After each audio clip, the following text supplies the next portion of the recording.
You may take the appearance of everyday fruit and veggies for granted, but did you know they haven't always looked like they currently do? Through selective breeding, humans have been molding fruits and vegetables to our liking, changing the way they look drastically over the years. Here are 10 fruits and veggies that looked very different before we started cultivating them. Amazing! Number 10. Corn. The evolution of corn is a great example of how we can significantly change a vegetable over time. Corn actually comes from a Mexican grass called tisenti. The barely edible tisenti is small, skinny, and it has very few kernels. Back then, these kernels were also hard to reach since they were encased by a hard shell. To peel it, you had to hit it with a hard object several times. It's also speculated that it had a very dry taste, like a raw potato. The link between corn and tisenti wasn't very easy to find, actually. For many years, nobody knew where corn came from since it doesn't look like anything that grows in the wild. It was only after finding several similar chromosomes between the two that this link was determined. One scientist even managed to pop a tisenti kernel. The cultivation of tisenti to modern-day corn came about as, for each subsequent harvest, we selective bred the more desirable tisenti plants that had larger and more rows of kernels. This led the corn we know today, which is easy to peel and 1,000 times larger. Modern corn also contains 4 times more sugar compared to the natural old version of corn. Number 9. Avocado. The millennials' favorite fruit has gone through quite a lot of change, and it's all for the better. In the wild, avocados are very small and can easily fit into the center of your palm, growing to about 3 inches in diameter. The pit of the wild avocado takes almost all the space inside the fruit, leaving little room for the fruit's famous green flesh. Roughly speaking, it would take close to 10 wild avocados to get the same amount of flesh that you would get with a single modern version of the fruit. Worse yet, the little flesh that it has doesn't taste very good. It has a rougher, grittier quality, in contrast to the creamy and tasty characteristic of the modern avocado. The wild avocado was also encased in a hard shell, quite different from the leathery, fleshy kind of skin that the current avocado has. Thankfully, our ancestors improved the fruit in significant ways, selectively breeding it, allowing us to have this tasty fruit that goes so well on toast. Number 8. Peach.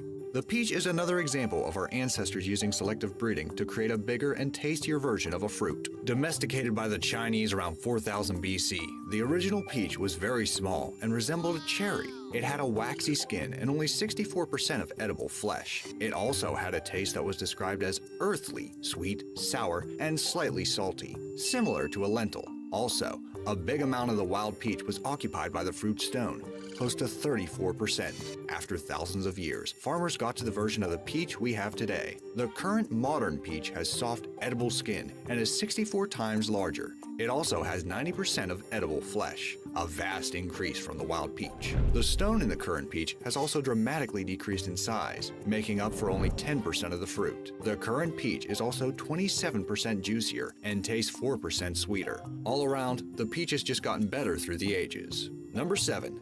Eggplant. The wild variation of the eggplant is completely unrecognizable from the modern version we have today. Eggplants used to come in a variety of shapes, but most of them were round. In fact, the name eggplant actually comes from the fact that they were often white and round, hence looking like an egg that grows from a plant. They had a range of different colors like yellow, white, and even blue. Some of the earliest versions of the eggplant also had spines that connected to its flower. It's believed that the domestication of the eggplant started in places like China, India, and Thailand. They were initially used only for medicinal reasons because the wild eggplant had a bitter aftertaste. Through selective breeding, we arrived at the modern eggplant with its purple color and oblong shape. The spine has disappeared, giving way to its stem that connects to its flower. Better yet, the eggplant is now edible and really delicious. Number 6. Strawberry. Oftentimes, as shown in this video, humans molded fruits and vegetables to make them taste better. However, the opposite happened in the case of the wild strawberry. Known as Fragaria vesca, the wild strawberry actually tasted sweeter and is considered the better version of the fruit. However, the wild strawberry is much smaller than its modern version.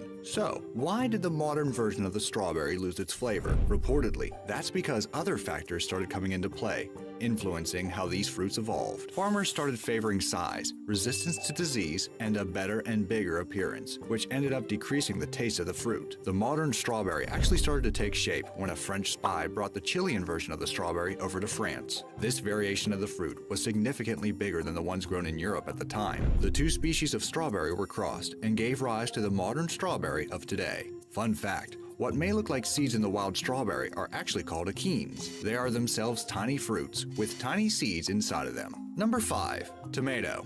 We have been shaping the tomato to our own taste for thousands of years. The evolution of the tomatoes happened in 2 stages. First, there was the wild ancestor of the tomatoes. These fruits had a size similar to berries and came in a bunch of different colors, like yellow, green, and purple. It's reported that the first cultivated tomatoes were small and yellow, which earned them the name golden apple. These wild tomatoes, after a large span of time, eventually evolved into the cherry tomato. From the cherry tomato, humans ultimately developed the big fruited red tomato, which is the fruit's most recognizable form. However, these changes weren't all for the best. Over the years, the tomato lost some of its genes that create sugar, making it less flavorful. Because of all the selective breeding the tomato has been through, most consider that there is little room to improve on the fruit's genetic traits. So it's probable that the tomato will stay largely the same for the near future. Number 4. Carrot. Wild carrots look nothing like the orange carrots we know today. They were found in Persia around the 10th century and were either white or purple. These carrots were very thin, with forked roots and a strong, powerful flavor. The seeds of these types of carrots eventually made its way to Europe, where they were selectively bred over centuries in order to reduce their bitterness and increase their sweetness and size. These improved carrots still came in a variety of different colors like red, yellow, and purple. The bright orange version of the modern carrot only came about for political reasons. Back in the 17th century, the Dutch were known mainly as carrot farmers, and it was there that the orange variation started to be cultivated. The Dutch started growing this variation in abundance because they saw it as a tribute to William of Orange, who led the Netherlands to independence. From there, the color stuck and became the primary version of the carrot we all know. Number 3. Cucumber. You probably wouldn't guess that the wild cucumber is actually related to the modern version of the cucumber we have nowadays. The wild cucumber has a distinct look and is very easy to spot. It has an oval or spherical shape and is covered in spikes. These spikes usually grow to at least 1.2 inches in diameter, but can go up to 8 inches long. These wild cucumbers usually hold 4 seeds inside of them. Although related to the cucumbers we're used to, this prickly version of the vegetable is not edible and is considered toxic. Some reports say that ingesting them could even kill you. The cucumber is believed to be native to India, and it was cultivated originally for medicinal reasons. The modern cucumber bears little resemblance to its wild version. It has a cylindrical shape with multiple seeds inside of it, and it can grow as large as 24 inches long. Modern cucumbers are also very edible and low in calories, given that they are almost 90% water. Number 2. Banana.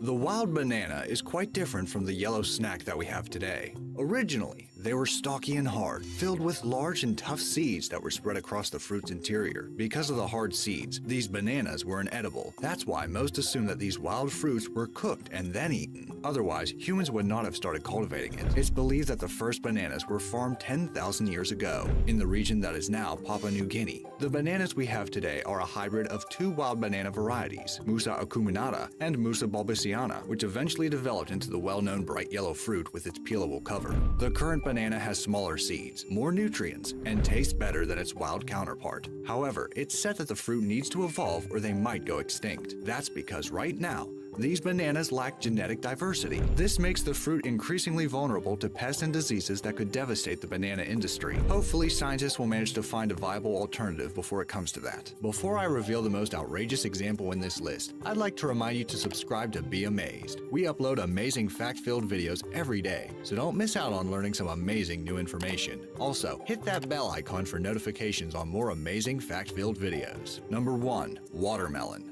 Watermelons have actually been around for millennia, and they're one of the fruits that have most drastically changed in appearance over the years. The first recorded harvest of the fruit happened 5,000 years ago in Egypt, measuring around 2 inches in diameter. They were also extremely bitter, tasting nothing like the sweet fruit we have today. Over time, humans kept cultivating and molding the watermelon. By the 17th century, the watermelon from the outside largely resembled the ones of today. However, the inside part of the fruit would probably be considered bizarre by people today. Paintings from the era show a sliced open watermelon having swirly shapes inside, with 6 triangular pieces and a spiral of seed. The watermelon's flesh was also a lighter red. Over time, we got to the modern, fleshier version of the watermelon. The fruit is now over 1,500 times bigger than the original wild watermelon. Its fleshy interior also increased in size and became a more vibrant red over time. All our human effort made the watermelon bigger, juicier, and taste sweeter. What fruit or vegetable do you think changed the most? After this list, will you be able to